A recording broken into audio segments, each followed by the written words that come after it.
log off, shut down, and get outside at Elk Creek MetroPark's Sebald Park area located in Middletown. Hi, my name is Becky Vanderpool. I'm the Senior Manager of Park Connections with MetroPark's of Butler County. Today I'm at Sebald Park in Middletown. Sebald is one of two areas that make up the Elk Creek Metro Park, the second area being Meadow Ridge. And I'm Lynn White. I'm the Education and Volunteer Specialist with Butler Soil and Water. I'm glad that you could join us today. Today we spent some time in the creek in lieu of our Creeking in the Park series, which we sure miss being able to do for you. But certainly we wanted to come out, show you some of the things that you might find in the creek here at Sebald, and hope that you'll come out on your own to do some exploring.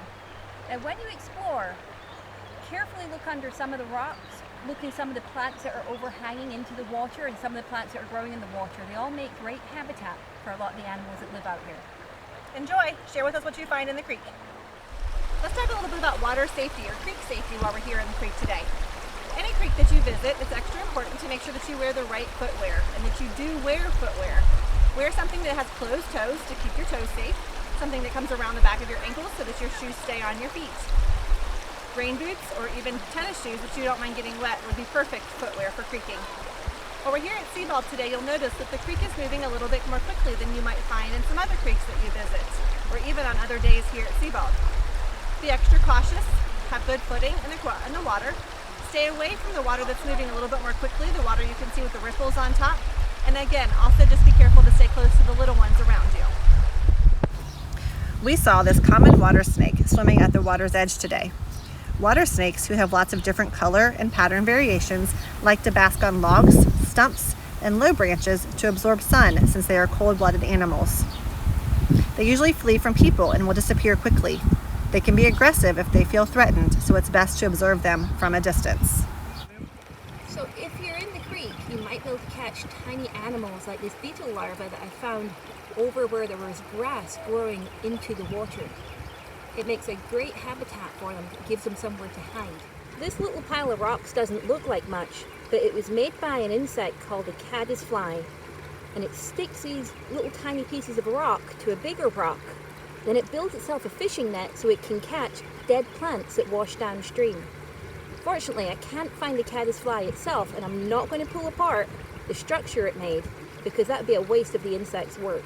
So this rock, when we picked it up, had several snails on it. You can see these ones, which stand out really well against the rock, but there's some on here that are really well camouflaged that are over here. Now, if you look at a snail, you pick this guy up, and you hold it with the point in the air, look to see if the opening is on the left or the right.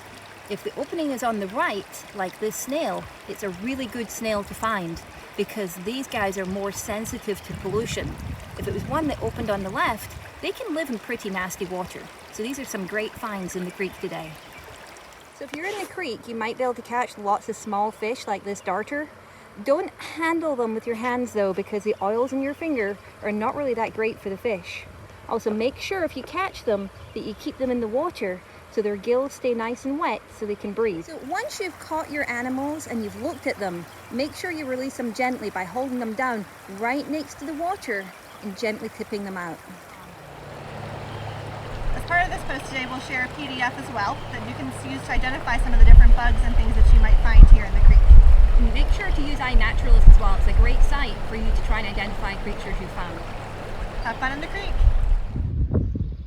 I hope you've enjoyed your time with me today while I visited the Sebald Park area, part of the Elk Creek Metro Park located in Middletown. I hope you'll come out and have your own adventures and spend some time here at Sebald. Join us tomorrow as Heather Reister from Ohio State University's Extension shares some tips about sun safety. Important tips for us all, especially this time of year.